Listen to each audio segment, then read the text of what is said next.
Hi, I'm Heather from here Booktubes, and today is Does Booktube equal activism? If you are a creator on Booktube, does that mean that you should actively be advocating for different situations around the globe?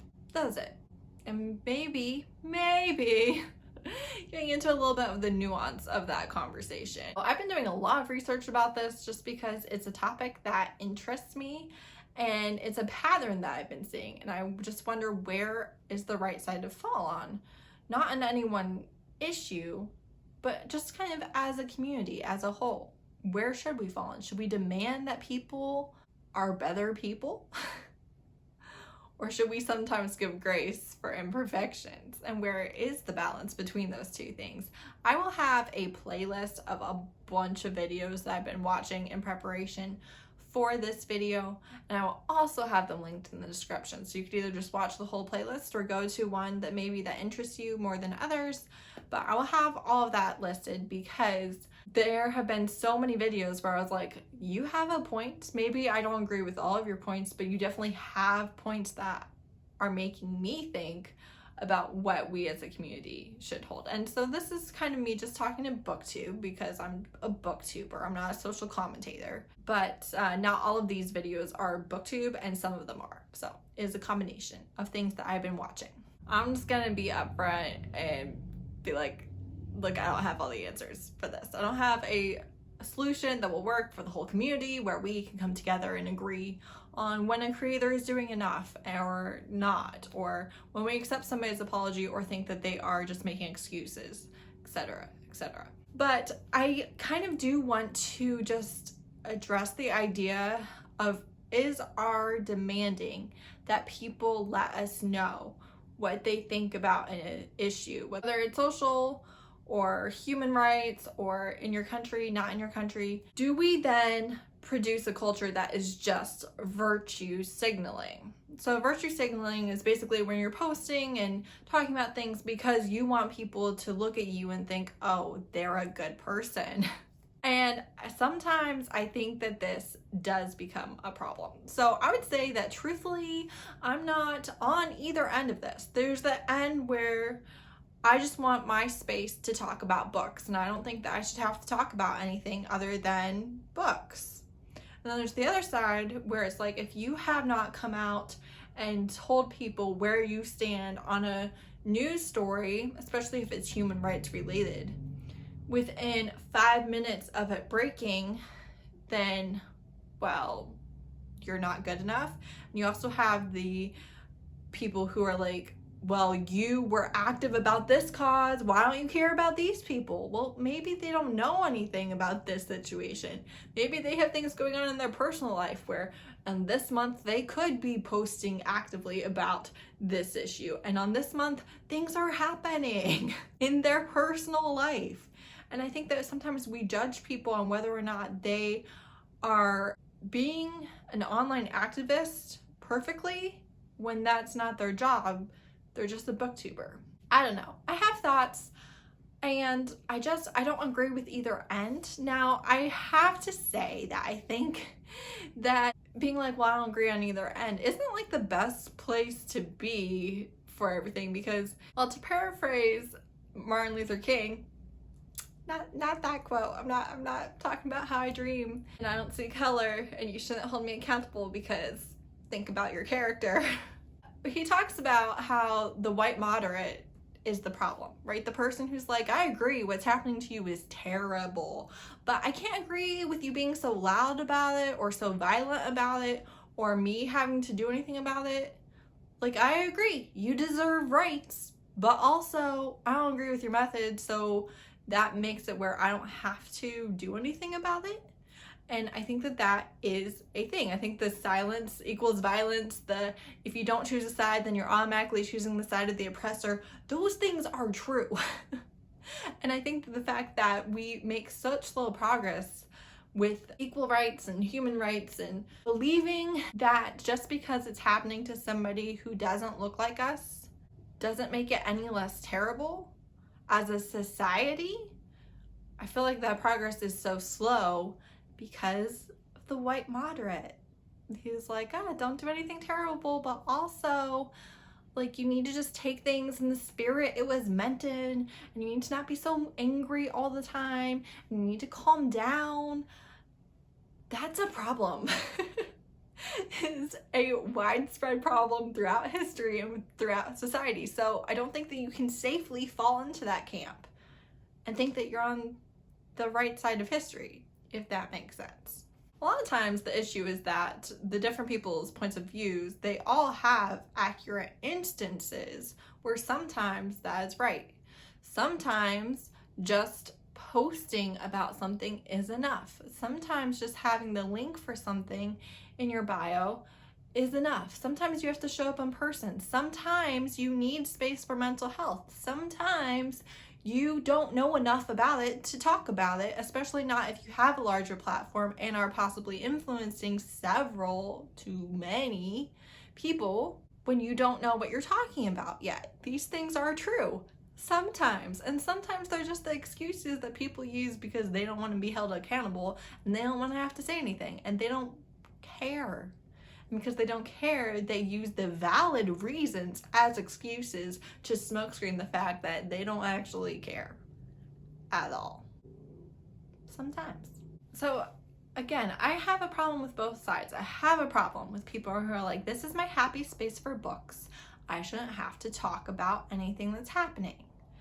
And I also have a problem with the people who 5 minutes after something happens are like, if you have not posted about it yet, then you're suspect, because you don't know what you don't know. Maybe you are familiar with this issue.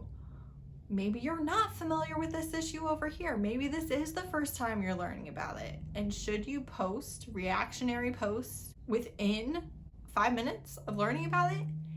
Maybe not. The bigger your platform is, maybe even the more time you should take to respond. And people are like, there is no right or wrong. It's a human rights issue. That's valid. But also, if you don't know anything about it, you should not post out of ignorance, knowing nothing. I don't think that that's a reasonable thing to say, that if you don't know, it's okay to say you don't know. And it's a little bit ridiculous to act like everybody should know everything all the time. We are not worldwide experts. Most of us are just readers, and you can read to learn and you can read just for enjoyment. And I think that both are valid, because I've seen people talking about how reading is inherently political, and I do believe that that is true. But you also can just read as a hobby, and that doesn't make you less valid as a person. If you want to learn about true issues, then yes, you should probably be reading nonfiction, and you should probably be reading nonfiction by people who are part of the community that is affected by that issue. However, if all you want to read is comics or middle grade or romance or things that maybe are not addressing learning about issues that you don't know about, that's valid. And I think that it's gatekeeping to say, no, you have to read to learn in order to be a reader on Booktube. I don't think that that's true. However, I know how many things I have learned about different movements and crises and injustices because I follow somebody who talks about books, who's also affected by that thing and talked about it. And because I already followed them and I already knew them, I was able to truly take what they were saying as a, wow, I didn't know anything about that. Let me sit with this, because like, I respect this person and they're saying this is how it is. And can I just be like, well, I've never seen it, so that's not true. No, you can't be like that. But those are people that I follow for their bookish content, right? But because they talked about things when they were happening, or talked about things that were more important maybe than just their bookish content, I was able to learn about a situation or a culture or a crisis or whatever because I followed somebody for books who was like, hey, you can't just watch my bookish videos and then not care about me as a person, and this is what I'm facing. That obviously plays a part. And then you have the is knowing greater than caring? Or do you have to care in order to want to know? Or do you have to know in order to want to care? I don't have a clear answer for this because so many times you have things where knowing but not caring does lead to virtue signaling. It does lead to performative activism. It leads to you asking marginalized creators, often BIPOC specifically, for reading recommendations when they're in a time of grieving, or they are, as a community, experiencing a crisis, or they are dealing with their trauma, and you are in their DMs asking for reading recommendations on their trauma. How anyone thinks that is okay is genuinely beyond my understanding. I do not understand how you don't see that that is an issue, that that is a boundary that you should not be crossing. And yet it happens over and over and over again, and it happens every single time there's another, oh no, this is happening. We need to support creators. We need to learn about it from this community. And then you go to the creators and you harass them for them to do the work for you. On the one hand, I don't think that saying Google is free is the best answer for everything, because sometimes Google's not going to give you the right response. It's not going to give you the nuance. It's not going to give you the experience of the survivor. A lot of times it's maybe not going to be the most helpful thing, especially if you don't know what you're looking for. But also, if you want to learn about something or a community or an ethnicity or a race or a crisis or an injustice, whatever it may be, do not message somebody and ask them for recommendations. Search for the recommendations. I guarantee you there are already creators who have experienced or are in the group who are qualified to talk about that, who have made posts or who have made videos talking about it. You do not just go into people's DMs and ask them for recommendations. This annoys me so much because it is just them wanting to look good, or it is just them wanting to feel good about themselves because they learned about this thing that they just learned about. They didn't know about it. It's not their experience. Okay, that's valid. You don't know what you don't know until you find out about it, right? But how can you, as a white woman often, how can you think that it's okay to go to that person who, again, is grieving or traumatized or whatever the particular scenario might be, and ask them to do the work to give you recommendations? How can you do that? How do you think that that is being helpful? How is that being full of empathy? How is that caring? How is that anything except you just being selfish? To put it in perspective, I don't want to bring up anybody's trauma, but if somebody just lost their leg, are you really going to go in their messages and ask for recommendations for disabled people or for characters who have gone through that experience and done that journey? Are you going to do that? If you are, I don't know if I can help you, because that's not okay if you honestly think that you would do that.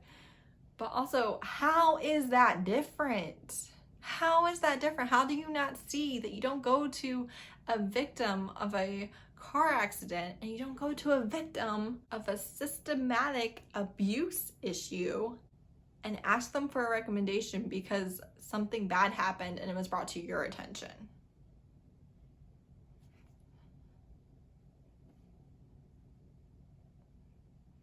Another thing is that people process things in different times and in different ways. So someone might feel like they have all of the information that they need to do a post right away. Someone else might take days or longer to process information. And it also always, to me, depends on who your sources are and if you're all familiar with the issue before today, right? Those things factor into how comfortable you might feel sharing opinions and or resources for it, because you can have some idea of whether you are spreading misinformation or not, which is an issue. Spreading misinformation on the internet is a thing that happens. So if you don't know what you're talking about, you might want to double check before you share, right? Right. You also have the people who don't just spread misinformation, but they are so quick to hop on the thing, right? Maybe it's a white lady jumping on something that is not her issue, and she doesn't do a good job at all. Maybe she does a really dumb analogy. Maybe she does a really dumb analogy. Maybe she just says things that are not true and are not fact, or maybe she's just saying things that aren't her place to say. That's a thing that exists. So you have these people who want to be seen as an ally. They want everybody to know that they support this thing, and then they mess up because they didn't know what they were talking about, and they took up space that they shouldn't have. That's the thing that happens. And then you have these things that become microaggressions against the community that was affected by people who were trying to help, and it just adds onto the burden rather than being a help. You also have people who are like, well, I don't have to post about it because I do that work in my real life. Okay, but in the immortal words of Ashley from Bookish Realm, it's harder to be an activist, or it's harder to stand up to people in your real life. I come from a family who I love and who, as an adult, I very much disagree with. A lot of it. It's a lot. And I know that I have these conversations with them. I also know that they're probably not going to listen to me because I'm their child, or I'm their niece, or they're just very firmly entrenched in their beliefs, right? But I do have these conversations. I do have these conversations on my personal Facebook, which is just people I know in real life. It's not connected to my Booktube stuff in any way. I also know that my opinions on a lot of things from 10 years ago were different, and the posts that I was making were more in line with what my family agreed with, right? But I have been on a personal journey of changing my mind about a lot of different things. And I think sometimes you need to give people grace to maybe learn and change. Now, I personally, when it comes to people that I follow, I tend to work in patterns, right? I'm not going to act like, well, that person's terrible because they made a mistake and I've never even heard of them before today. Right? I don't know what their pattern is. I have no freaking idea. I did not know their name until they messed up this thing. But for me, I do try and pay attention to patterns. If this person is just never reading a book by an author of color, or they have their 2 token authors that they read, or if they actively say, I don't want to have to talk about that, I don't think I should have to talk about that, well, that to me is not something I really want to help promote. So I tend to distance myself from that. Whereas somebody may be saying something that can be misconstrued, and that's been their only crime, or they misread a situation and that was their only crime, I give them more grace, right? Because they don't have a pattern of being somebody who doesn't care. There's this one thing that happened where it could appear that they didn't care. But often they have valid reasons. And if you follow them, then you are around for their explanation and you can decide, does that make sense? Do I think this person is just lying so that they don't look bad? I don't know. But I think that you as an individual can try and decide that for yourself with who you are supporting. And I think a lot of times we're like, okay, taking a break for mental health is valid for the people that I like, but it's an excuse for the people that I'm like, how could you do that? And I think the problem is, again, that a lot of times the reasons are valid and the excuse is the same reason as the reason, but it's just a smokescreen. That's where you have to look at patterns. Does this person change? Does this person have a habit of just not caring about other people and just making sure that they look good? I don't know if you can tell that from one single tweet. So you have all this stuff. You have the reasons and excuses. And sometimes you can tell that from pattern, and sometimes the work is internal and we don't see people's motivations. We don't see them actively thinking about this situation a lot. Maybe they posted one infographic about this violence or this scenario. You don't know if they just went off that and went on about their lives, or if this is something that they're actively working on finding information about in their life, but they don't feel like they should post everything that they read? I don't know. So much of it I don't think that you can see, and so much of it we let our own biases decide for us, because I like this person and I don't like this person. So this person must be sincere and good and genuine, and this person is just a fraud. I think we do that. The thing about Booktube is the majority are white women, and I am a white woman. Hello, yes, that is I. And I think that sometimes people don't listen unless somebody who looks like them is saying it. And if you've never thought about that, maybe think about it and figure out if that's you. And if it's you, maybe work on that, because that shows maybe how you're thinking, how you're raised, how those things work. But also, you have people minimalizing it because it doesn't apply to them, or you have the white savior thing where they are speaking over marginalized voices of one kind or another and being like, well, and that's not always your place. You should really be promoting people who know what they're talking about, and often they know what they're talking about because of personal experience, and you have the privilege of just learning about it, which, you know, isn't a bad thing. You don't control that one way or another, but you do control how you behave online. And I think the point is kind of, if it's not your issue, you probably shouldn't make it all about you. And again, this is where you get into the performative activism, where you're subscribing to creators of color, maybe whichever one is the hot topic at the moment, but then you don't watch any of their content. So you're subscribed to 15 of them and you don't watch any, and you're actually hurting them more than you're helping them, because that ruins their analytics. And whatever platform they're on, whether it's Booktube or Bookstagram or whatever, it's like, oh, most people don't care about your post, so we're not going to promote it.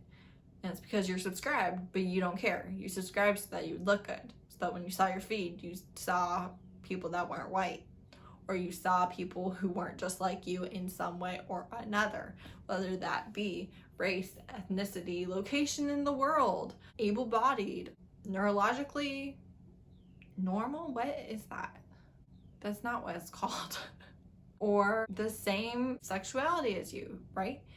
If you are just putting the differences in your subfeed so that you can say that you have them, but you aren't actually watching their content, then you are hurting them.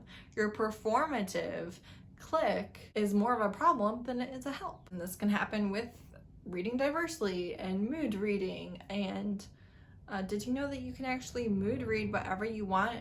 And there are people who are not cis, white, straight authors who write those books. That's a thing. But you have people who are, post their stack or post their book haul, but they don't read the books, or they only read the one, right? The one that everybody knows, the one that is what we do when we want to look good. Because we end up tokenizing things so that we look good. We tokenize one author, or we tokenize one book, or one creator who we have in our readathons or in our live shows, so that we don't look like we're white supremacist, right? But this happens. We tokenize people instead of actually caring. And again, do you have to know to care, or do you have to care to know? Obviously, caring is the most important thing, but some people won't care until they actually know that it's an issue. So sometimes you sharing things, even if maybe you don't super care, could still reach somebody who would care. I don't know, it's a interesting thing, but ultimately you have to care. You have to care, and only you can know. I mean, people again can read your patterns, but we're not all going to be right about everybody else, right? Sometimes somebody that you really liked ends up being a monster behind the scenes, and sometimes somebody that you're like, I don't know about them, is actually actively doing work all the time in their life to try and make the world a better place. You don't always know, but also caring is the most important thing, but sometimes you have to know to care. What I'm saying is, sometimes our call to actions of, hey, you should care about this, actually create people just wanting to look like they care, and then they do more harm to the very people that they were supposed to be caring about. And obviously this is a people problem. Anytime you have a large group of people, you're going to have horrible people in there. You're going to have selfish people in there. You're going to have ignorant people who genuinely just don't know but are still causing harm through their ignorance. And you're going to have good, decent people. And you're going to have good, decent people who are making mistakes and all of the things. So anytime you have a large group, they're all present. And you can't fix people, but you can fix yourself. You can also decide who you support based on how they act and their behavior. But what line do you have? I don't know. And it just has to be said, I feel like this should be common sense, but okay. I don't hold people 18 and under to the same standard as I do adults. Truthfully, I don't hold people 20 and under to the same standard. I think they can talk about these things if they want to, but I think there's something wrong with you if you're attacking a 16-year-old or a 17-year-old because they haven't given their opinion on social issues. They're still a baby. Ultimately, their opinions and emotions and thoughts are valid and they can create real change, but I don't think you should demand that from them if they're younger. Does that make sense? Probably not, but I just want it to be said. So ultimately, what is the solution? Is the solution common sense? Well, can't do that. Is the solution to have empathy? Yes, on a personal level, but we can't cause other people to have empathy where they did not before. Is it education? Does educating people on the issues create empathy? Sometimes, not always. Sometimes it creates people who are just trying to look good. Where do you fall on what you expect your creators to do? For instance, I will just say that I feel like if you are only a viewer of mine, you probably don't see me talk about these things much. I feel like if you look at my Instagram stories or you see what I retweet on Twitter, because I don't really write tweets very much, you would probably see me talking about issues more. I don't really talk about them in my videos very much. If you are in the live shows and stuff that I am watching, you see my comments. But if you're just watching my videos, maybe you don't see me talk about these things as much. Sometimes we judge people when we are only seeing one part of their online presence. But where do you fall? I personally just feel like I would appreciate seeing people share people who know what they're talking about. And I think that your reading is your reading, but I do think that people get to try and decide what you care about based on what they see. And that's just life. People judge based on what they see. You can't judge on something that you're not aware of. So I don't know. I don't know what the right solution for the community is, but I have a lot of videos linked. So maybe watch those and form your own opinion, because it's okay to learn and change your mind and grow and learn about a situation that you didn't know about yesterday. Thanks so much for watching. Bye.